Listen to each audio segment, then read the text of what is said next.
Riideid korralikult voltides saad suurendada sahtliruumi ja vähendada kortsude tekkimist.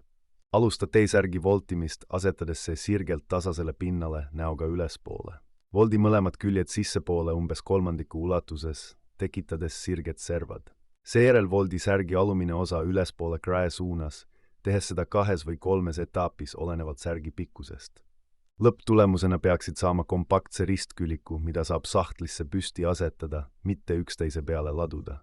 Aseta volditud riided vertikaalselt sahtlisse nagu failid kaustas, et kõik oleks korraga nähtav. Sama tehnikat saab kasutada ka teiste riideesemete puhul. Näiteks püksid tuleks kõigepealt pikuti kokku voltida. Õrnemate kangaste puhul voldi riietus sama põhimõtte järgi, kuid veidi lõdvemalt, et vältida teravaid volte, mis võivad tekitada kortsusid. Hästi organiseeritud sahtel hoiab riidet korras, säästab ruumi ja muudab soovitud riideeseme leidmise palju lihtsamaks. See voltimismeetod, mida tuntakse ka Marie Kondo meetodina, võib alguses tunduda aeganõudev, kuid muutub kiiresti harjumuseks, mis hoiab su riided korras ja kasutusvalmis.